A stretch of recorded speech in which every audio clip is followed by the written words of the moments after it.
Assalamualaikum warahmatullahi wabarakatuh. Kembali lagi di channel Mendadak Horor. Apa kabar? Semoga sehat selalu ya. Dukung channel ini supaya bisa berkembang. Tak usah berlama-lama lagi, kita masuk ke ceritanya. Tahun 2000. Saat malam masih diselimuti suara jangkrik dan udara desa menusuk hingga ke tulang, satu rumah di pojok desa tampak remang-remang. Lampunya redup. Hanya satu bohlam tua menggantung di emperan warung kecil yang berdempetan dengan rumah kayu beratap seng. Disitulah Sarni tinggal, seorang janda muda beranak satu, yang kini hidup sendiri setelah ditinggal mati suaminya 2 tahun lalu karena kecelakaan kerja di kota. Sarni bukan perempuan biasa. Wajahnya cantik alami, tanpa perlu bedak atau gincu. Kulitnya kuning langsat, matanya teduh, dan rambutnya panjang sampai pinggang. Kalau ia tertawa, gigi putihnya tampak rapi seperti biji jagung. Tubuhnya ramping namun padat, membuat banyak lelaki desa, yang sudah beristri sekalipun, tak kuasa tak melirik ketika melewati warungnya. Warung Sarni menjual kebutuhan sederhana, rokok, sabun, jajanan anak-anak, dan kopi sachet. Tapi sejak warung itu buka, pembelinya tak pernah sepi. Tak peduli hujan atau panas, para lelaki seakan menemukan alasan untuk mampir. Ada yang pura-pura kehabisan korek, ada pula yang iseng menanyakan harga mie instan padahal sudah hafal betul harganya. "Bu Sarni, mie-nya masih 1.200, ya?" tanya seorang bapak berumur 45 tahun dengan senyum mengembang. "Masih, Pak. Kalau naik nanti saya pasang tulisan," jawab Sarni santai. Namun senyum dan jawaban manis itu justru membuat laki-laki makin betah duduk-duduk di bangku kayu warungnya. Tentu saja, bisik-bisik warga tak bisa dihindari, terutama dari kaum ibu yang merasa resah. Nama Sarni mulai dibawa kemana-mana, bukan sebagai janda tangguh, tapi sebagai penggoda suami orang. Padahal, Sarni sendiri merasa tak melakukan apa-apa selain menjual dagangan dan bersikap ramah. "Kamu hati-hati, Sar," kata Siti, tetangga terdekat Sarni yang juga janda.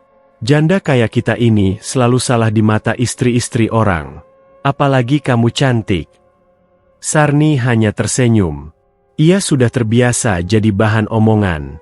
Tapi satu hal yang tidak ia sadari, di balik tatapan lelaki yang mampir ke warungnya, ada satu tatapan yang jauh lebih dalam dan berbahaya.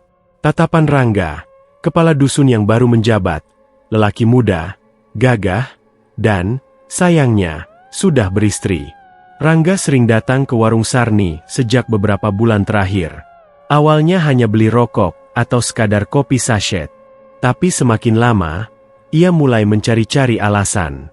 Kadang menanyakan data warga yang padahal tak penting, kadang mampir hanya untuk patroli desa. Bahkan pernah suatu sore, ia duduk hampir 2 jam hanya untuk ngobrol soal masa kecilnya yang pernah sekolah di kota.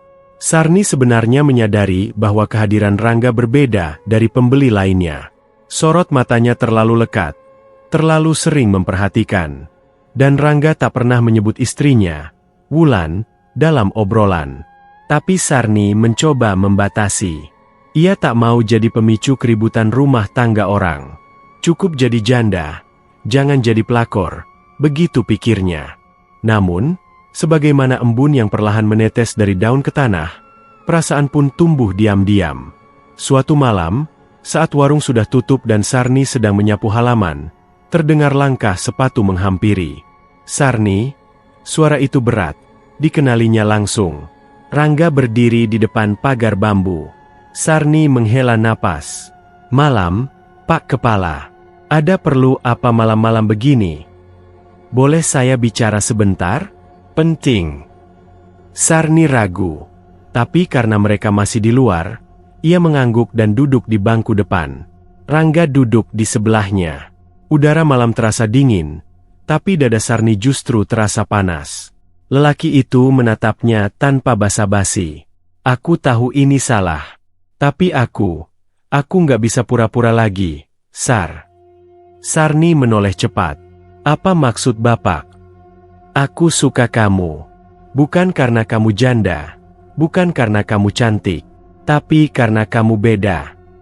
Dek. Ucapan itu seperti palu yang menghantam sunyi malam. Sarni tercekat. Mulutnya kering. Ia ingin menjawab, tapi tak tahu harus berkata apa. Aku dan Wulan sudah lama dingin. Dia sibuk dengan dunianya sendiri. Aku merasa kosong. Sarni berdiri. Jangan teruskan, Pak. Saya bukan perempuan yang bisa Bapak jadikan pelarian. Rangga berdiri juga, menahan tangannya. Sarni, aku serius. Aku bisa menceraikan Wulan kalau itu perlu. Ucapan itu justru membuat Sarni kaget dan takut. Ia mundur 2 langkah. Jangan gila, Pak. Ini desa. Semua orang bisa tahu. Saya nggak mau jadi musuh satu kampung. Rangga hanya terdiam. Setelah beberapa saat, ia mengangguk perlahan dan pergi tanpa kata. Tapi sejak malam itu, perasaan Sarni kacau. Ada rasa bersalah, ada rasa takut, dan sedikit rasa tertarik yang tak bisa dibohongi. Hari-hari berikutnya, Rangga masih datang ke warung, tapi lebih hati-hati. Mereka mulai sering berbicara dalam bisik, dan mata mereka bertemu lebih lama dari biasanya. Hubungan itu perlahan tumbuh dalam diam, seperti benih yang disiram malam, tumbuh subur tanpa cahaya. Dan seperti yang sudah bisa ditebak, Wulan, istri Rangga, mulai mencium gelagat aneh. Ia memperhatikan suaminya yang kini lebih sering berdandan, lebih wangi, dan lebih sering dinas malam. Wulan bukan istri bodoh. Ia tahu sesuatu sedang terjadi. Tapi alih-alih marah, Wulan menyimpan amarah itu dalam diam. Karena ia tahu, untuk menghancurkan perempuan yang berani mengambil miliknya, kemarahan saja tidak cukup. Ia butuh ilmu. Dan disitulah cerita sesungguhnya dimulai. Rangga duduk di ruang kerja balai desa, menatap berkas-berkas usulan pembangunan jalan tani yang menumpuk di mejanya. Tapi pikirannya jauh melayang. Bukan pada jalan desa, bukan pada warga, bukan pula pada proyek yang tertunda, melainkan pada satu nama, Sarni. Sejak malam saat ia memberanikan diri mengungkapkan perasaannya, bayangan wajah janda cantik itu semakin sering datang dalam tidurnya. Senyumnya, matanya, bahkan suaranya yang halus seperti embun pagi, semuanya melekat erat dalam benaknya. Rangga tahu itu salah. Ia suami orang, kepala dusun, panutan warga. Tapi perasaannya seperti benih liar yang sudah tumbuh dan menjalar ke seluruh tubuh. Pagi itu, ia sengaja mengambil rute yang lebih jauh saat berangkat ke balai desa. Bukan tanpa alasan, jalan memutar itu melewati warung kecil milik Sarni. Ia tahu, pukul 9 biasanya warung sudah buka, dan Sarni akan duduk menyapu halaman dengan rambut terurai dan daster sederhana berwarna lembut. Benar saja, dari kejauhan Rangga melihatnya. Sarni tengah merapikan toples-toples jajan anak-anak di atas meja. Hatinya berdegup. Pagi, Bu Sarni. Sapa Rangga sembari menghentikan motornya. Sarni menoleh, agak terkejut, tapi langsung membalas dengan senyum. Pagi, Pak Rangga. Pagi-pagi udah lewat sini. Patroli sekalian lihat jalan belakang. Kemarin ada laporan got mampet. Sarni hanya mengangguk.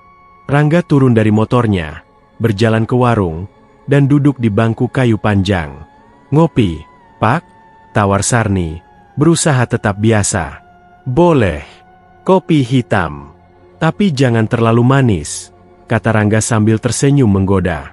Manisnya biar dari saya aja ya, Pak? Ujar Sarni setengah bercanda, lalu menyesal karena ucapannya terdengar terlalu genit. Rangga tertawa pelan. Nah, itu baru kopi racikan janda kembang. Ada hening beberapa detik. Hening yang penuh ketegangan. Mata mereka saling pandang sejenak sebelum Sarni buru-buru membalikan badan, menyeduh kopi untuk Rangga. Tapi dadanya bergetar. Sejak pertemuan malam itu, ia merasa hubungan mereka berubah. Lebih dekat, lebih intens, dan lebih berbahaya. Rangga pun merasa hal yang sama. Sarni bukan sekadar cantik. Ia hangat, perhatian, dan berbeda dengan Wulan, istrinya yang dingin dan kaku. Wulan memang berpendidikan, lulusan akademi di kota, tapi sifatnya keras, penuh tuntutan, dan tak pernah menunjukkan kelembutan sebagai seorang istri. Sejak beberapa tahun terakhir, rumah tangga mereka hanya diisi formalitas dan saling diam. Sarni adalah pelarian. Tapi pelarian yang perlahan menjadi candu. Hubungan itu awalnya hanya sebatas singgah dan ngobrol. Tapi pelan-pelan, Rangga mulai datang malam-malam. Kadang mengantar rokok, kadang cuma bilang kangen. Sarni mencoba menolak, tapi tak kuasa saat Rangga memeluknya diam-diam di belakang rumah, saat tak ada satupun tetangga yang melihat. Ciuman pertama mereka terjadi di belakang dapur, di bawah pohon pisang yang rindang. Saat itu hujan rintik, dan Rangga datang dengan alasan menumpang berteduh. Sarni membukakan pintu belakang, rambutnya basah karena habis mencuci, dan tanpa banyak kata, Rangga menarik tubuhnya dan mengecup bibirnya dengan lembut. Sarni tak menolak. Bibirnya membalas. Tubuhnya lemas. Ada bagian dari dirinya yang selama ini kosong dan kini diisi kembali. Setelah malam itu, semuanya berubah. Mereka seperti pasangan rahasia. Bertemu hanya saat malam turun. Rangga sering pura-pura rapat di balai desa hingga larut. Padahal ia duduk di ruang tamu rumah Sarni, menyesap kopi sambil membelai rambut perempuan yang bukan istrinya. Tapi hubungan gelap selalu punya harga. Desa kecil seperti tempat mereka bukan tempat yang aman untuk menyimpan rahasia. Bisik-bisik mulai terdengar dari warga. Beberapa ibu-ibu sering melihat Rangga pulang larut malam melewati gang sempit dekat rumah Sarni. Anak-anak kecil sering bermain di dekat warung dan tak sengaja melihat Pak Kepala berdiri terlalu dekat dengan Bu Sarni. Sarni tahu situasi mulai tak aman. Tapi tiap kali ia ingin berhenti, Rangga memohon, menggenggam tangannya, dan berkata, "Jangan tinggalkan aku. Hanya kamu yang bisa buat aku merasa hidup." Sarni luluh. Lagi dan lagi. Namun, satu orang yang tak pernah berkata apa-apa, tapi memperhatikan segalanya dengan dingin, adalah Wulan, istri Rangga. Wulan memang bukan perempuan yang suka ribut. Ia bukan tipe yang akan datang marah-marah ke warung, atau menjambak rambut perempuan yang merebut suaminya. Tidak. Ia terlalu anggun dan terlalu cerdas untuk melakukan itu. Tapi justru karena itulah, kemarahannya lebih mengerikan. Ia mengamati setiap gerak suaminya. Waktu keluar rumah, wangi parfum yang dipakai, bahkan lipatan kerah baju yang biasanya ia setrika. Semua ia perhatikan. Ia mulai tahu, Rangga mulai berdandan seperti masa muda dulu. Ia mencium aroma berbeda, aroma tubuh perempuan lain di jaket suaminya. Hatinya panas, tapi wajahnya tetap tenang. Suatu malam, saat Rangga pulang larut dan sudah tidur, Wulan duduk di depan meja rias. Ia membuka laci bawah dan mengeluarkan kotak kecil berbalut kain beludru hitam. Di dalamnya tersimpan segenggam rambut, 3 paku kecil berkarat, dan segumpal kapas kering yang sudah kecoklatan. Warisan ibunya, seorang perempuan kuat yang dulu disebut perempuan tanpa bayangan oleh warga desa sebelah. Wulan menatap bayangannya di cermin. Mata itu tidak menangis, tidak memelas, hanya menyala dengan dendam. "Aku nggak akan ambil suamimu, Sarni," bisiknya lirih.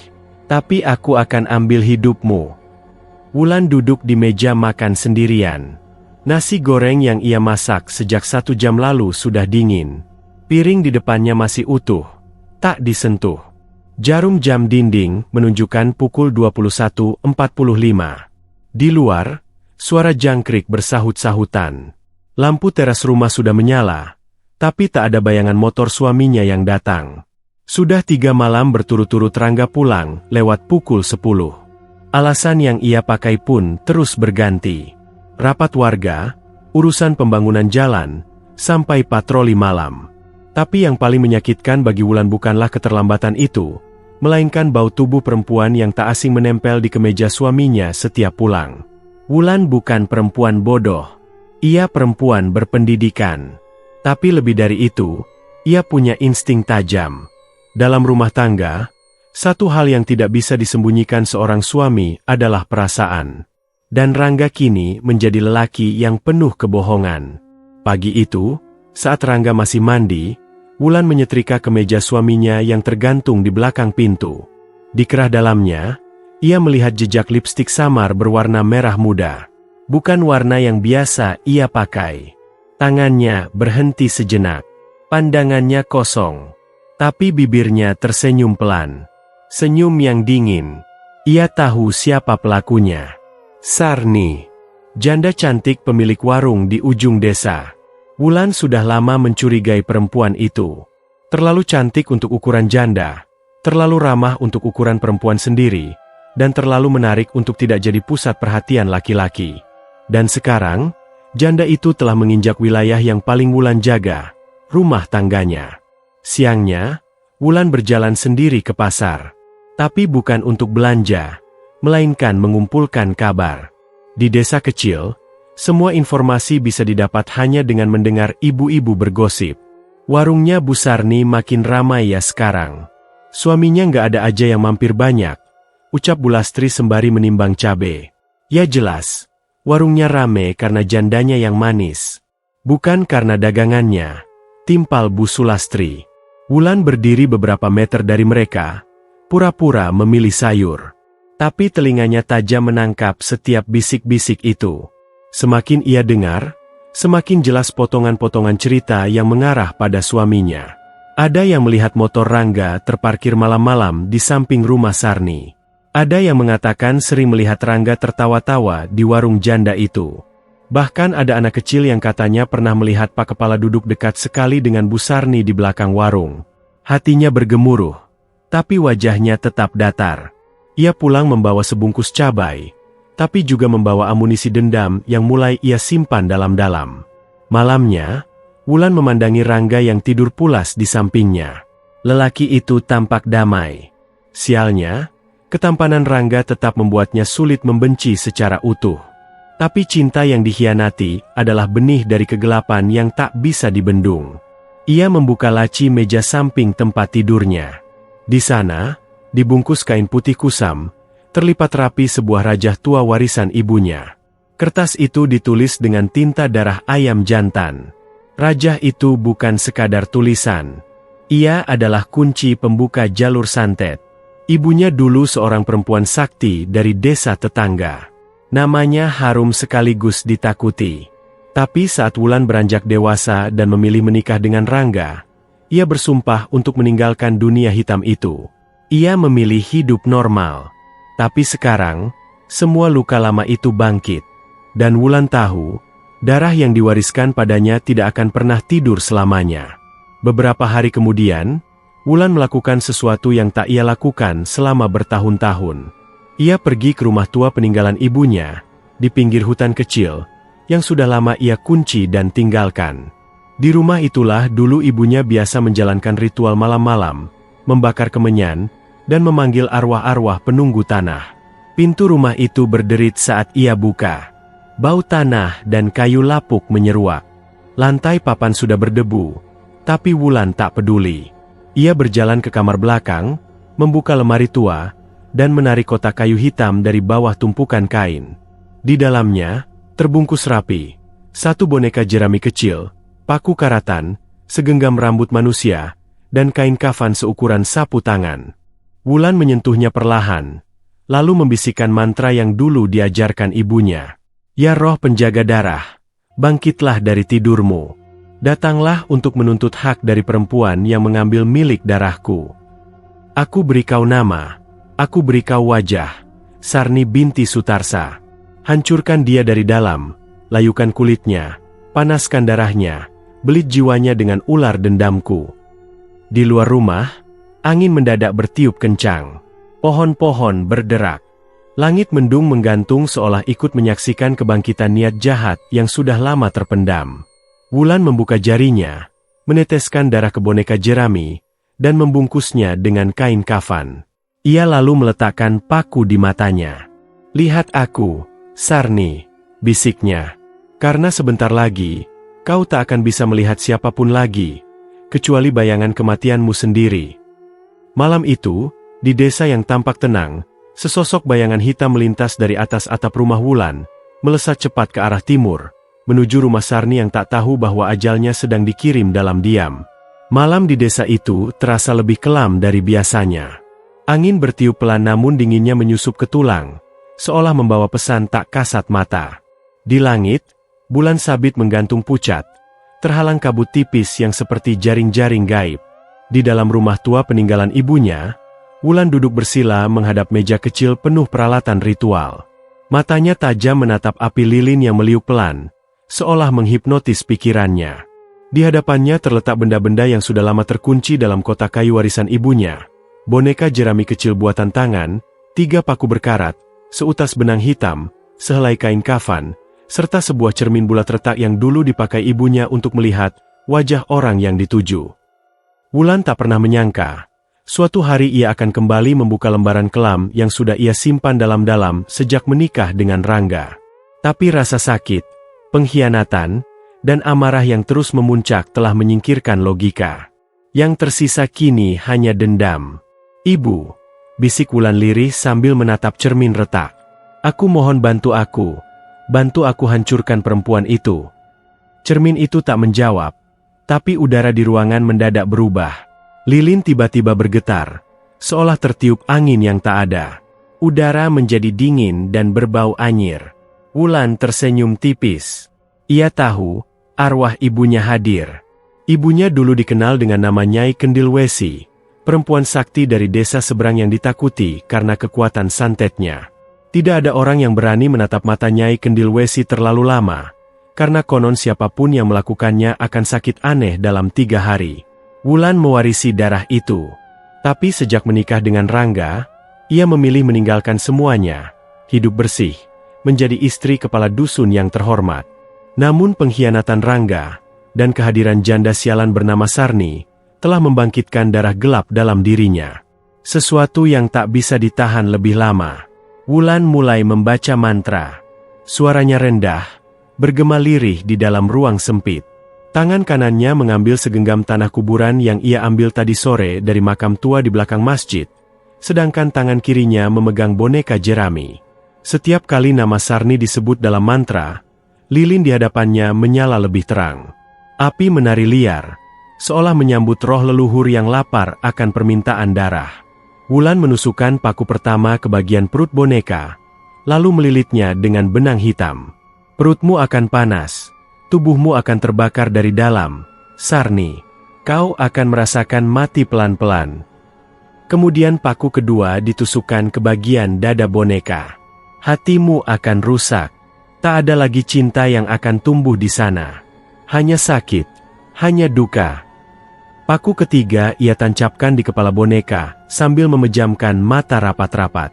"Kepalamu akan disesaki bisikan-bisikan dari dunia bawah. Malammu tak akan tenang. Tidurmu akan dirampas." Wulan menarik napas panjang, lalu menyematkan sehelai rambut milik Sarni, yang ia dapatkan diam-diam beberapa bulan lalu saat pura-pura beli sabun di warung janda itu, ke kepala boneka. Setelah itu, ia membungkus boneka itu dengan kain kafan kecil dan memasukkannya ke dalam kendi tanah liat. Sebelum kendi ditutup, Wulan memasukkan air kembang 7 rupa dan sejumput garam kasar. Ia membisikkan mantra terakhir, lalu menutup kendi itu rapat-rapat dengan tanah liat basah. "Pergilah, hancurkan hidupnya." Tak lama kemudian, kendi itu digendongnya keluar. Dengan langkah pelan tapi pasti, ia berjalan ke arah sungai kecil di ujung kebun, tempat yang dulu digunakan ibunya untuk melepas kiriman santet. Di sana, Wulan menenggelamkan kendi itu ke dalam aliran air yang gelap. "Sarni, terimalah hadiah dari istri sah yang kau hianati." Begitu kendi itu tenggelam, Wulan merasa dadanya terasa ringan. Tapi ia juga sadar, sejak malam itu, tak akan ada jalan mundur. Ia bukan lagi Wulan yang dulu.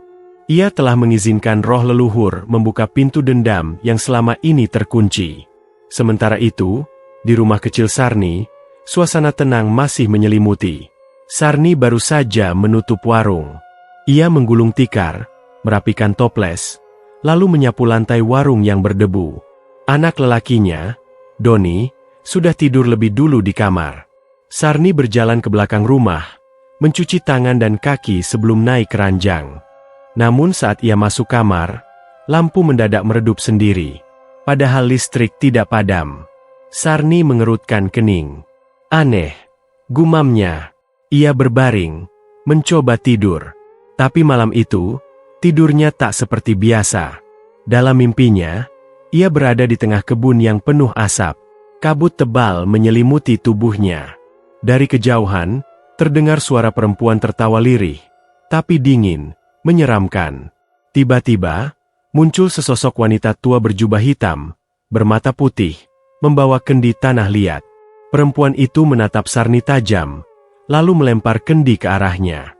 Saat kendi itu pecah, ular-ular hitam keluar melata cepat ke tubuh Sarni dan melilitnya. Ia berteriak, tapi tak ada suara yang keluar. Tubuhnya terasa panas, dadanya sesak, dan matanya seakan terbakar. Sarni terbangun dengan peluh dingin membasahi seluruh tubuh. Napasnya terengah-engah. Dadanya terasa nyeri seperti ditusuk. Ia memegang perutnya, lalu menyentuh kening. Demam. Keringat dingin membanjiri wajahnya. Astagfirullah, mimpi apa itu barusan? Tapi saat ia turun dari ranjang untuk mengambil air putih, langkahnya terhenti. Di bawah ranjang, ada air yang menggenang. Bening. Tapi di tengah-tengahnya, ada bunga kenanga satu kuntum yang mengambang diam. Sarni terpaku. Air itu bukan dari atap bocor. Hujan pun tidak turun. Ia menelan ludah. Tubuhnya menggigil. Malam itu, Sarni tidak tidur lagi. Karena di luar sana, santet yang dikirim Wulan telah menemukan jalannya. Malam Jumat Kliwon. Langit desa diselimuti awan kelabu pekat. Tak ada bintang, tak ada cahaya rembulan.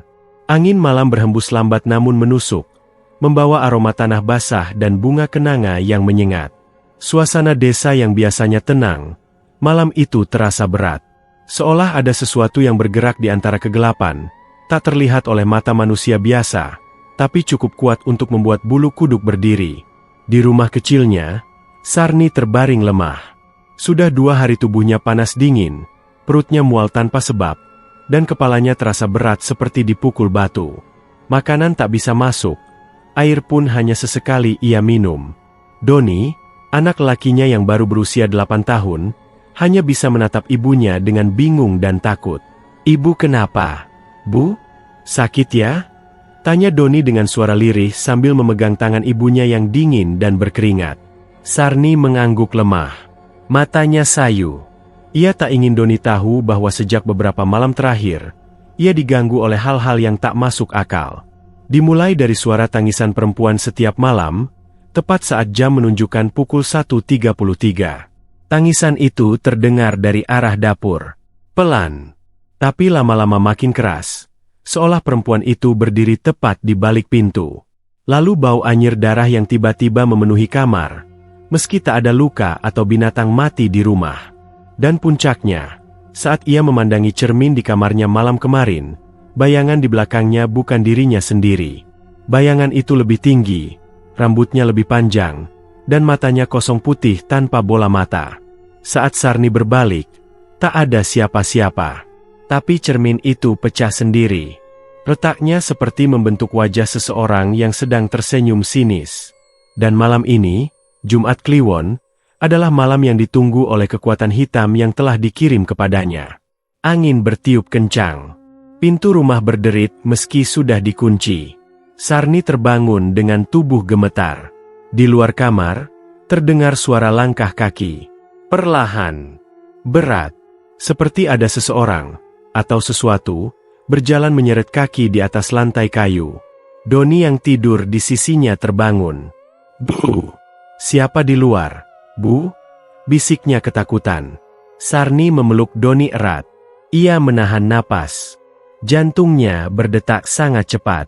Langkah itu berhenti tepat di depan pintu kamar. Lalu terdengar suara. Sarni. Pelan. Serak. Seperti suara perempuan tua yang haus darah. Sarni menjerit dalam hati. Tapi tubuhnya tak bisa bergerak. Doni menangis, menutupi wajahnya di pelukan ibunya.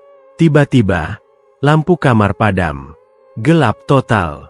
Dalam gelap, Sarni bisa melihat 2 bola mata putih bersinar di celah pintu. Mata itu menatapnya. Tajam. Membakar. Tiba-tiba, pintu kamar terbuka perlahan. Sarni mencoba bangkit, tapi tubuhnya kaku seperti dipaku ke kasur. Doni menggigil dalam pelukannya. Dari balik pintu, muncul sosok perempuan mengenakan kain kafan robek. Wajahnya penuh luka. Matanya kosong. Rambutnya kusut menutupi sebagian wajah. Ia berjalan mendekat. Pelan, setiap langkahnya membuat lantai kayu berderak. Mulutnya menganga, dan dari dalamnya keluar suara tangisan bayi, yang berubah jadi tawa keras. Sarni menangis. Air matanya mengalir tanpa suara. Pergi, pergi. Astagfirullah. Lirihnya berkali-kali, berharap Tuhan menyelamatkan dirinya dan Doni. Tapi sosok itu semakin dekat. Tangannya terulur ke arah Sarni. Jari-jarinya panjang seperti cakar. Udara menjadi sangat dingin. Dinding kamar berubah seperti basah dan berlumut. Dan dari sudut langit-langit merayap ular hitam kecil yang menjulurkan lidah ke arah Doni. Tiba-tiba, Doni menjerit keras. Tubuhnya kejang. Sarni panik dan mencoba menarik anaknya. Tapi tangannya seperti melewati kabut. Ia tak bisa menyentuh anak kandungnya sendiri. Perempuan berkain kafan itu mendekat, menunduk, dan menjilat wajah Doni. Sarni berteriak sekuat tenaga. Tapi saat ia memejamkan mata dan membaca segala doa yang ia tahu, suara itu mendadak berhenti. Saat ia membuka mata, kamar sudah kembali gelap biasa. Doni masih menangis, tapi sosok mengerikan itu telah lenyap. Namun, itu bukan akhir. Di dinding kamar, tergurat tulisan besar dengan darah yang menetes perlahan. Ini baru awal, janda hina. Keesokan harinya, Sarni menggigil ketakutan. Ia tak berani membuka warung. Seluruh tubuhnya lemas, wajahnya pucat. Beberapa warga lewat depan rumah, mengintip, bertanya-tanya kenapa warung Sarni tutup. Bu Siti, tetangga sebelah, datang membawa bubur. Kamu kenapa, Sar? Udah 3 hari kelihatan pucat. Sakit apa? Sarni hanya menggeleng. Tapi saat Bu Siti duduk lebih dekat, ia menjerit pelan. Tepat di leher Sarni, muncul bekas jilat merah seperti terbakar. Dan di punggungnya, jika dibuka bajunya, ada bekas 3 cakar panjang seperti dicakar binatang besar. Sarni, ini bukan sakit biasa, gumam Bu Siti ngeri. Saya kayaknya dikirimi sesuatu, Bu, lirih Sarni. Bu Siti menatapnya serius, lalu berbisik. Kalau begini, kamu harus ke rumah Mbah Joyo. Cuma dia satu-satunya yang mungkin bisa bantu. Sarni mengangguk. Tapi ia tahu, pertempuran ini belum selesai. Karena malam Jumat Kliwon ini, santet itu baru membuka pintu. Apa yang akan masuk setelah ini, mungkin jauh lebih mengerikan. Pagi itu, desa diguyur hujan gerimis. Kabut tipis menyelimuti tanah, menempel di pucuk-pucuk daun pisang dan atap rumah-rumah tua. Langit mendung, membuat suasana semakin muram. Angin membawa bau tanah basah bercampur aroma kemenyan, entah dari mana asalnya. Sarni duduk lemas di kursi depan warung yang belum dibuka. Wajahnya pucat, matanya sayu, tampak tak tidur semalaman. Doni masih tidur di kamar, tubuhnya panas, napasnya sesak seperti dicekik sesuatu saat malam. Sarni bingung, panik, tapi ia tak berani membawa anaknya ke puskesmas karena ia tahu, ini bukan sakit biasa. Tiba-tiba suara gaduh terdengar dari halaman belakang. Suara ayam-ayam berkokok panik, berlarian, seperti dikejar makhluk tak kasat mata. Brak! Sarni terlonjak dari duduknya. Ia segera berlari ke belakang rumah. Dan di sanalah, ia menemukan 7 ayam peliharaannya mati dalam keadaan mengenaskan. Leher mereka patah, mata melotot, dan lidah terjulur. Yang lebih mengerikan, semua bulu di tubuh ayam itu hangus seperti dibakar, tapi tidak ada api, tidak ada bekas terbakar di sekitar kandang. Sarni menjerit kecil. Ya Allah, siapa yang tega? Tapi kemudian ia melihat sesuatu di tanah. Jejak kaki. Bukan jejak manusia biasa. Telapak itu panjang, jari-jari kakinya kurus, dan di ujungnya terdapat bekas cakaran yang dalam. Seolah itu jejak makhluk jadi-jadian. Jejak itu membentuk lingkaran di sekitar ayam-ayam, lalu memanjang ke arah sumur tua di belakang rumah. Sumur yang sudah lama tak terpakai karena airnya pahit. Sarni merinding. Ia tahu, ini bukan ulah maling ayam. Ini peringatan. Siang harinya, Sarni memberanikan diri pergi ke rumah Mbah Joyo, dukun tua yang terkenal pernah mengusir pocong di tahun 80-an, tapi sejak beberapa tahun terakhir memilih bertapa dan menutup diri. Rumah Mbah Joyo berada di ujung desa, di kaki bukit kecil yang dikelilingi rumpun bambu. Saat Sarni tiba, suasana terasa sunyi. Tak ada suara burung, tak ada suara serangga. Hanya hembusan angin yang menyelusup di antara celah-celah bambu, membawa bisikan samar yang membuat bulu kuduk berdiri. Sarni mengetuk pintu. "Mbah Joyo, ini Sarni. Tolong saya, Mbah." Tak ada jawaban. Tapi tiba-tiba, pintu kayu itu terbuka perlahan, seolah ada tangan tak terlihat yang membukanya dari dalam. Sarni masuk dengan ragu. Ruangan itu gelap, hanya diterangi sinar matahari redup yang menembus celah atap ilalang. Dan di tengah ruangan, duduklah Mbah Joyo, bersila, tubuhnya kurus keriput, matanya terpejam, tapi mulutnya bergerak lirih seperti sedang membaca mantra. Sarni berlutut pelan di depannya. "Mbah, saya diganggu. Anak saya sakit. Ayam-ayam saya mati. Setiap malam ada yang mendatangi saya. Makhluk yang bukan manusia." Mbah Joyo membuka mata pelan. Matanya keruh, tapi tatapannya tajam menembus hati.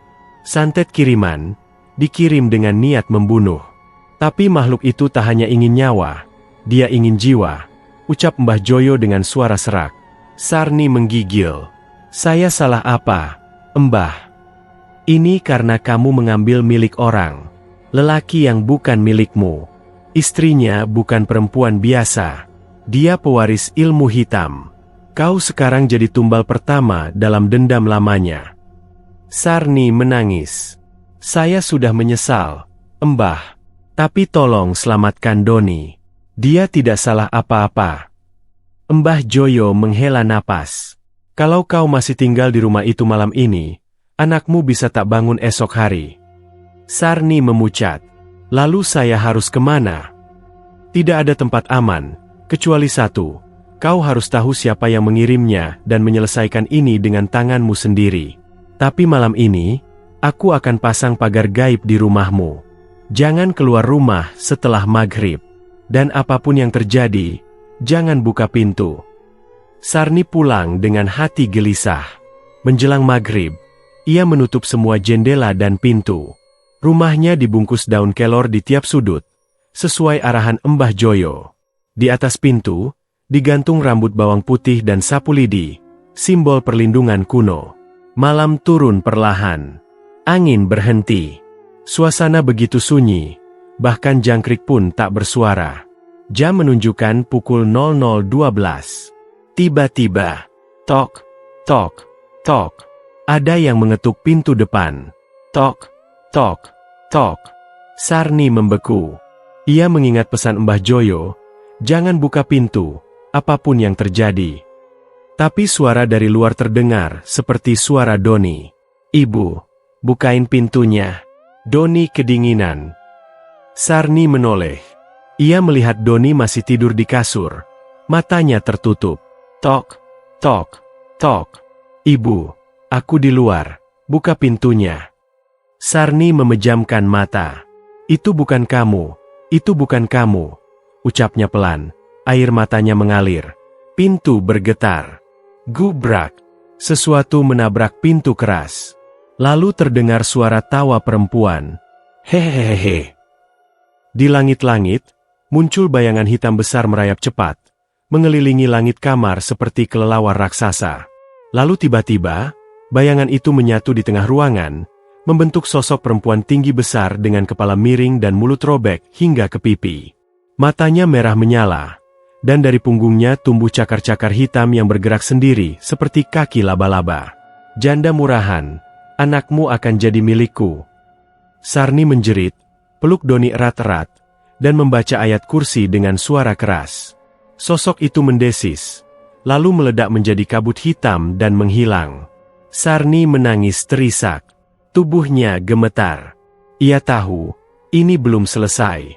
Tapi malam ini, ia menang. Pagi harinya, saat membuka pintu rumah, Sarni menemukan sesajen di teras rumah. Kepala ayam hitam, bunga 7 rupa, dan secari kain putih bertuliskan darah. "Satu nyawa belum cukup. Aku akan ambil anakmu." Sarni tahu, waktu sudah habis. Ia harus melawan balik, atau kehilangan segalanya. Mentari pagi belum sepenuhnya naik ketika Sarni kembali mengetuk rumah Mbah Joyo. Matanya sembab, rambutnya acak-acakan, dan napasnya masih tersengal seperti baru selesai berlari dari mimpi buruk. Pintu kembali terbuka sendiri, sama seperti kemarin. Kali ini, Sarni tidak ragu masuk. Aroma dupa dan kemenyan langsung menusuk hidung.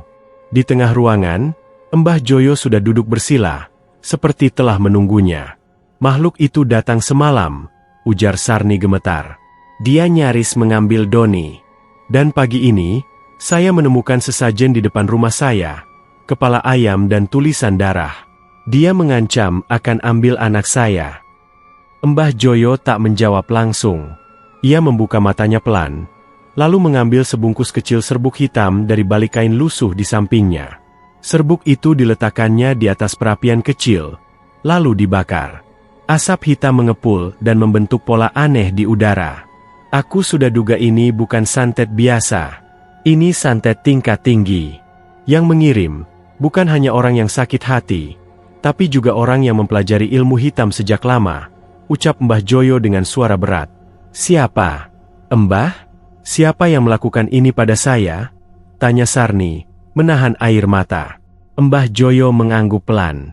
"Kita cari tahu bersama. Tapi kau harus siap melihat kebenaran, seburuk apapun itu." Sarni mengangguk tanpa ragu. Mbah Joyo menyuruh Sarni duduk bersila di depan cermin bundar tua. Ia memercikan air dari kendi tanah liat ke arah cermin, lalu membaca mantra dalam bahasa Jawa kuno. Asap dupa di sekitarnya semakin tebal, menyelimuti ruangan seperti kabut lembut. "Sekarang, pejamkan matamu, dan biarkan cermin menunjukkan siapa musuhmu sebenarnya." Sarni menurut. Perlahan, wajahnya memucat.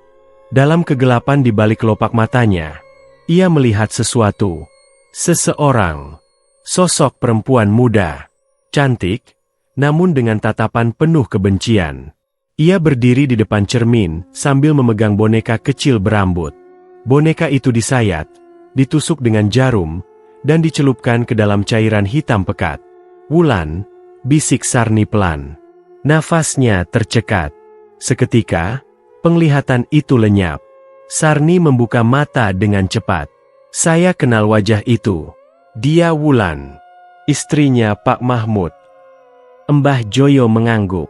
Namanya dikenal di kalangan spiritualis. Dia murid dari salah satu penganut ilmu hitam dari Banyuwangi. Suaminya sendiri tidak tahu, atau pura-pura tidak tahu. Sarni terdiam. Dulu, ia hanya tahu Wulan sebagai wanita pendiam, jarang keluar rumah, selalu tertutup. Tapi ternyata, di balik itu semua, Wulan menyimpan kekuatan yang bisa membunuh tanpa menyentuh. "Lalu, saya harus bagaimana, Mbah?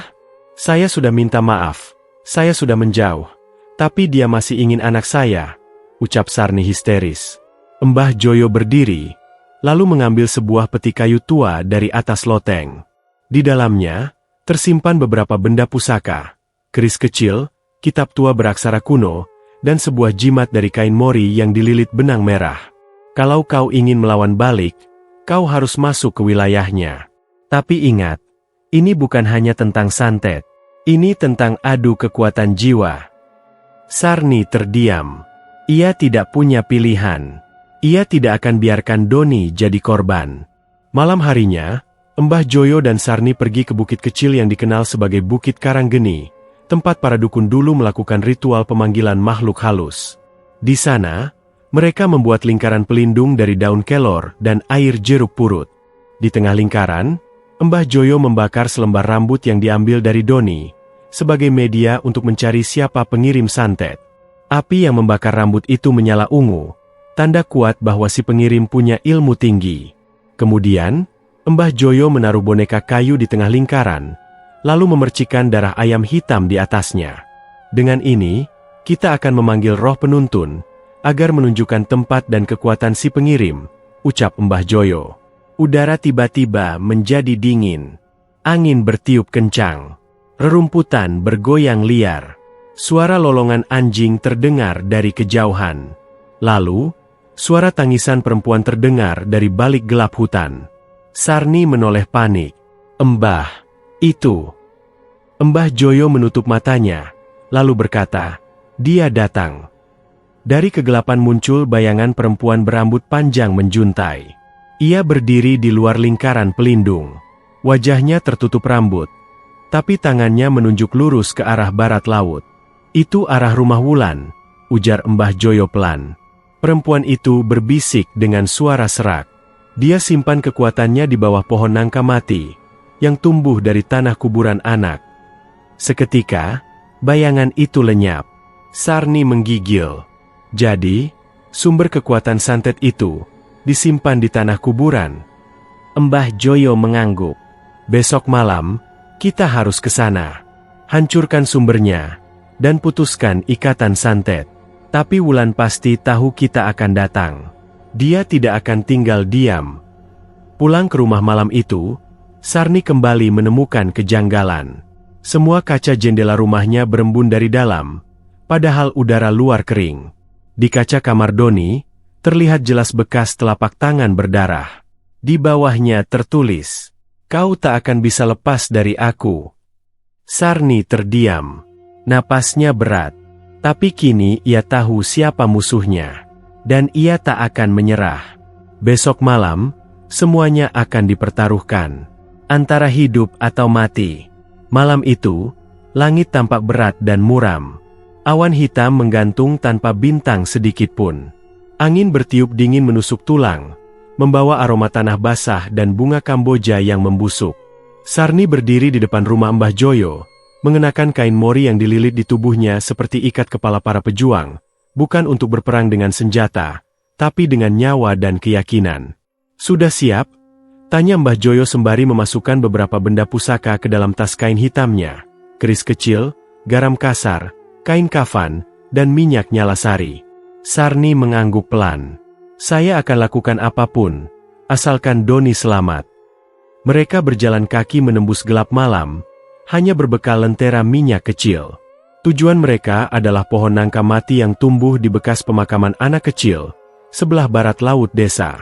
Konon katanya, pohon itu tumbuh dari kuburan bayi yang dikubur tanpa nama akibat mati dalam kandungan. Warga desa menyebutnya kuburan setan nangis, karena sering terdengar suara tangisan bayi di malam-malam tertentu.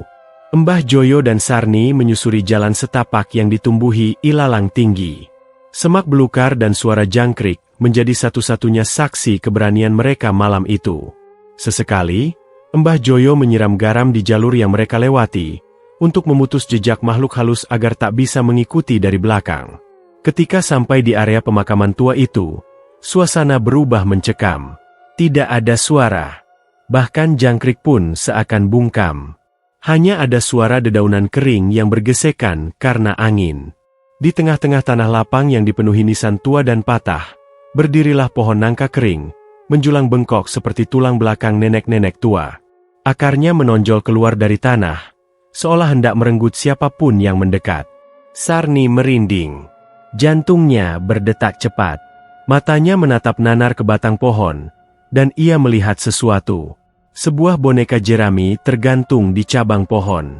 Mulutnya dijahit dengan benang hitam, matanya bolong, dan dadanya ditancapi paku karatan. "Dia menyimpan energi santetnya di situ," kata Mbah Joyo lirih. "Boneka itu menjadi pusat kekuatan. Selama tidak dihancurkan, santetnya akan terus aktif. Bahkan bisa diwariskan ke orang lain." Mbah Joyo lalu menggambar lingkaran perlindungan dari garam dan kembang 7 rupa. Ia menyuruh Sarni duduk di dalam lingkaran, memegang seutas benang putih yang ujungnya diikat ke keris kecil. "Kalau nanti kau merasa panas atau mendengar bisikan, jangan buka mata. Jangan teriak. Fokus dan genggam keris ini kuat-kuat." Sarni mengangguk, walau seluruh tubuhnya bergetar. Mbah Joyo mulai membaca mantra. Suaranya pelan tapi menggetarkan udara. Lentera di tangannya berkedip-kedip seperti hendak padam. Angin mulai berputar di sekitar mereka. Ranting-ranting pohon bergerak sendiri, dan suara tangisan anak kecil terdengar samar dari kejauhan. Tiba-tiba, tanah di dekat pohon retak perlahan. Dari celahnya muncul asap hitam tipis. Suara-suara aneh mulai terdengar.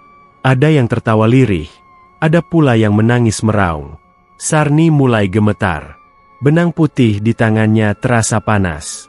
Telinganya berdengung, dan dari balik kelopak matanya yang terpejam, ia melihat bayangan perempuan berdiri di luar lingkaran garam, Wulan.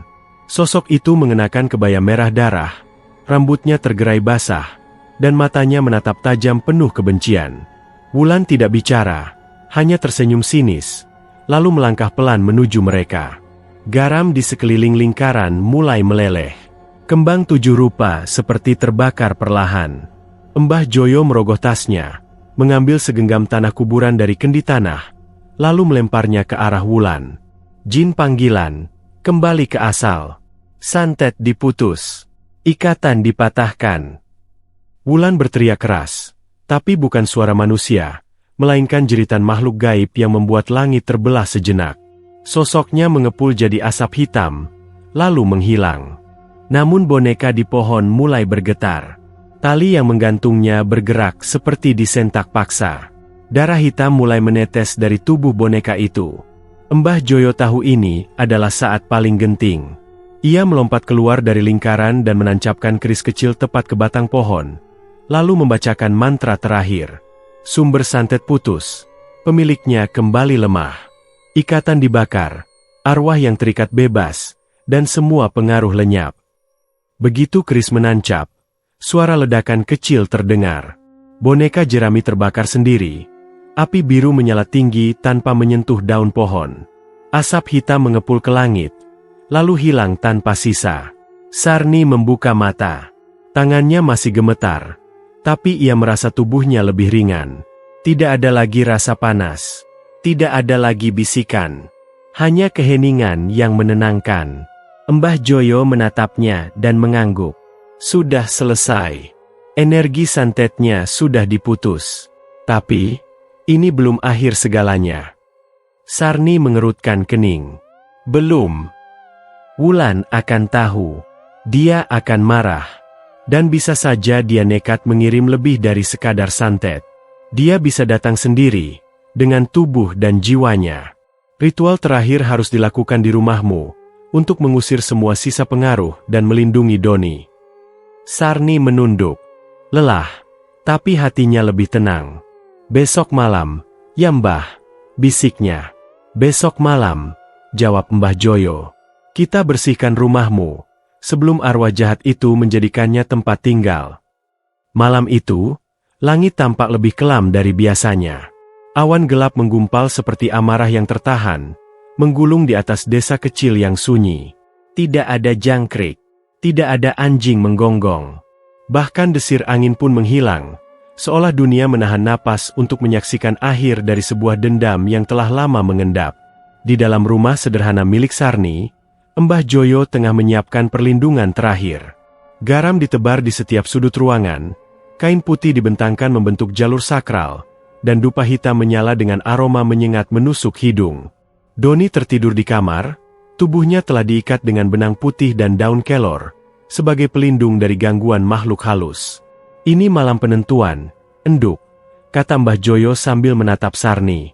Kalau dia datang, bukan dalam wujud gaib lagi.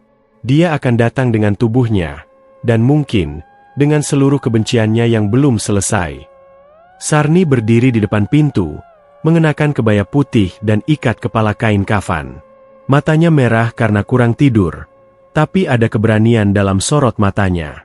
Ia tidak lagi hanya seorang janda kembang yang menyesal karena salah memilih cinta. Malam ini, ia adalah seorang ibu yang siap mati demi anaknya. Jam menunjukkan pukul 11.55 malam.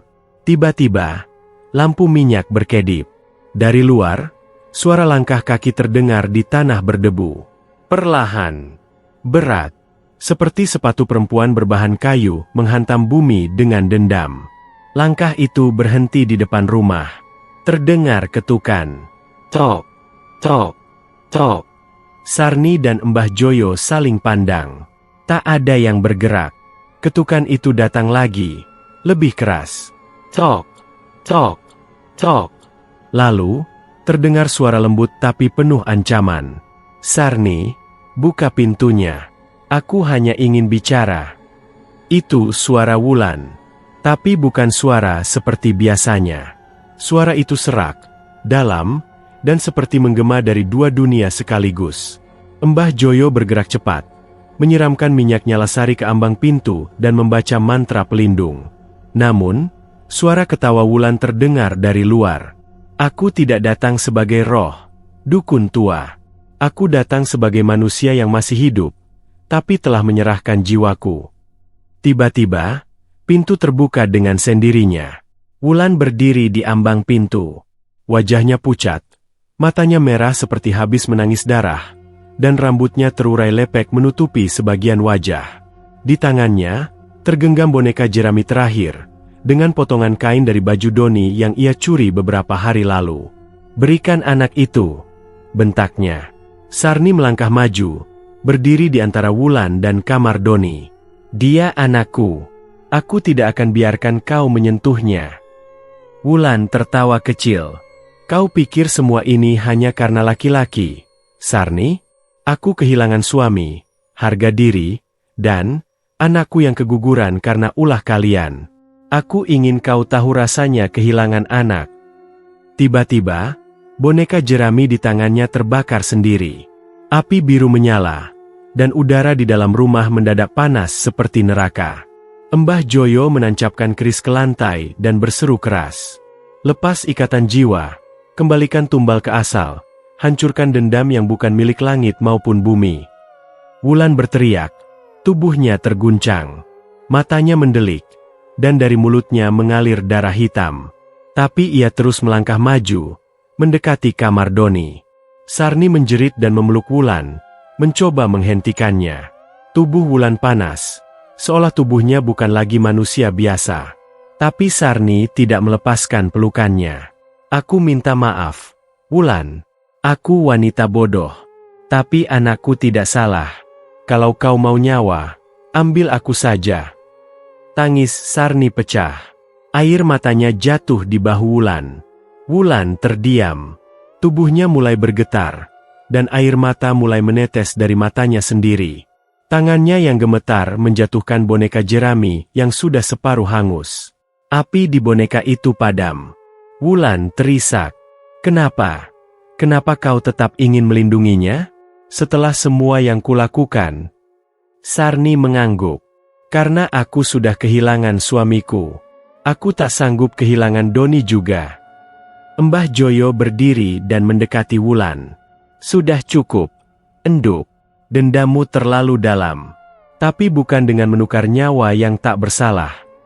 Wulan menatap mereka berdua. Lalu, ia jatuh bersimpuh. Menangis dalam diam. Tubuhnya seperti kehilangan energi. Roh-roh dendam yang selama ini bersemayam dalam tubuhnya mulai menguap, meninggalkan bekas luka dan rasa hampa. Jam menunjukkan pukul 12.30.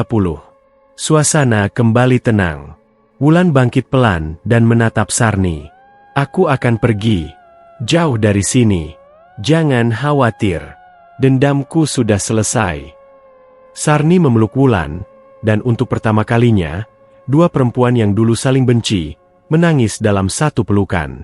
Luka mereka memang belum sembuh. Tapi malam itu, setidaknya, mereka tidak lagi saling menusuk. Beberapa hari kemudian, Wulan benar-benar pergi meninggalkan desa. Tidak ada yang tahu kemana. Ada yang bilang ia tinggal di pesantren. Ada pula yang bilang ia pergi ke pantai selatan untuk menenangkan diri. Sarni dan Doni kembali hidup seperti biasa. Walau tak sepenuhnya tenang, setidaknya malam-malam mereka tak lagi dihantui bisikan dan darah. Rumahnya dibersihkan dan diberkahi kembali oleh Mbah Joyo. Dan Mbah Joyo kembali menutup praktiknya. Ia hanya berpesan satu kalimat pada Sarni. Cinta yang lahir dari pelanggaran, kadang harus dibayar mahal. Tapi penyesalan yang tulus, akan selalu menemukan pintu maaf.